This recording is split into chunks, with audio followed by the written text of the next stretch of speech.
Bonjour à toutes et à tous et bienvenue sur le salon Euronaval pour une première édition spéciale de 5 minutes le JT consacrée à la dronisation navale.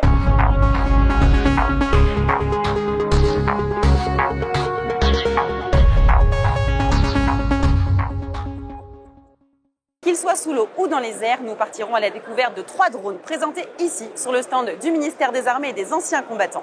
Mais avant cela, nous partons à la rencontre de Thierry Carlier, directeur général adjoint de la DGA, qui nous en parlera.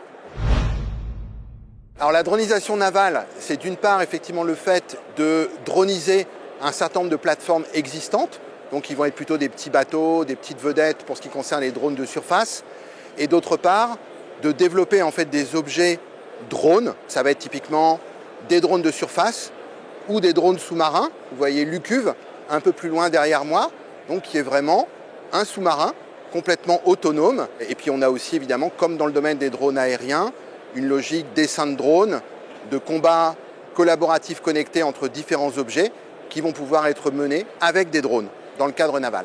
Le fait en fait de disposer de l'ensemble de ces drones, ça va nous donner, comme aux autres marines, la possibilité d'avoir un effet militaire démultiplié par l'ensemble de ces objets. Le deuxième aspect, évidemment, à partir du moment où on parle de dronisation, c'est un effet d'automatisation.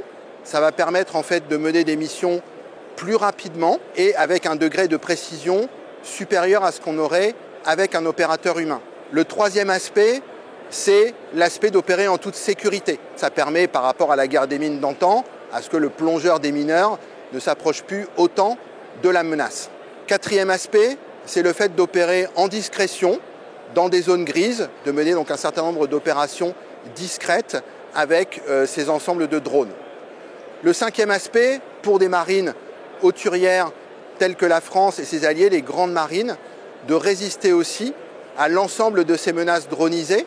Et donc bien sûr, il faut que nous restions dans la course, il faut que nous apportions des réponses à l'ensemble de ces menaces dronisées qui apparaissent sur tous les théâtres d'opération. C'est ce qu'on a vu notamment en mer Rouge, avec notamment la menace qui est déployée par les Houthis, ou aussi tout le retour d'expérience que nous donne le conflit ukrainien en mer Noire. Autre domaine aussi important, des études viennent de démarrer très récemment dans un cadre qui est également dual. On bénéficie de financement dans le cadre du programme France 2030 pour cet aspect-là.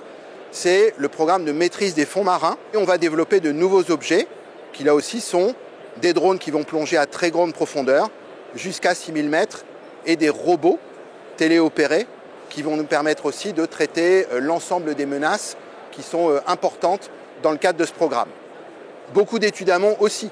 Donc nous avons notamment développé depuis maintenant quelques mois une feuille de route dans le domaine des drones navals qui nous permet de traiter l'ensemble de ces aspects. Les PME également sont très actives dans le cadre de ce qu'on appelle le dronathlon. Avec le chef d'état-major de la marine, nous serons en mesure de récompenser, de remercier l'ensemble des PME qui travaillent dans ce domaine-là. Des projets également européens, puisque dans le cadre du Fonds européen de défense, avec nombre de nos partenaires, nous sommes engagés dans des projets de dronisation qui sont évidemment importants et qui bénéficient de subsides de la part de la Commission européenne. Et je pense qu'avec effectivement l'ensemble du panel, à la fois des programmes qu'on a déjà lancés, du dynamisme aussi de notre tissu industriel dans ce domaine-là, la France est pleinement dans la course. Il y a effectivement un virage qu'il faut qu'on ne rate pas. Dernier peut-être élément, vous savez que dans le cadre de la loi de programmation militaire 2024-2030, sur l'ensemble des programmes de drones, c'est un effort financier de l'ordre de 5 milliards d'euros qui est consacré à ce domaine-là.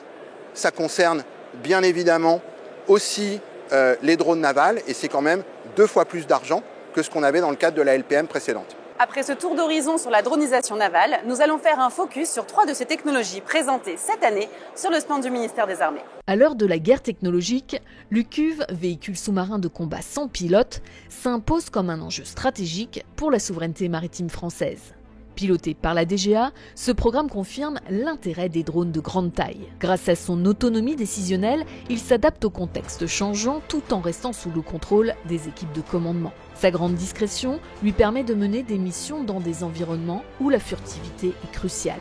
Le drone aérien naval VSR 700 est un multiplicateur de force pour la Marine nationale. Il permet de recueillir des données sur une large distance.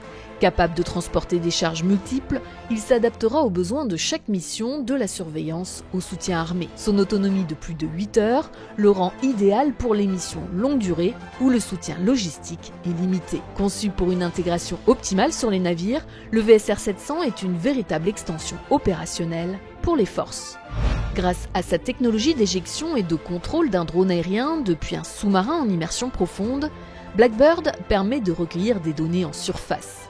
Véritable avantage stratégique, le système Blackbird est une extension des capacités de surveillance et de défense sous-marine. Il permet aux opérateurs de réagir en temps réel sans révéler leur position. Blackbird sera opérationnel dans moins de 6 mois. 3 projets ambitieux qui marquent une étape décisive pour maintenir et renforcer la souveraineté française en combat maritime. C'est la fin de ce JT. J'espère que vous avez apprécié cette immersion au cœur du salon Euronaval. Je vous donne rendez-vous jeudi pour un autre JT.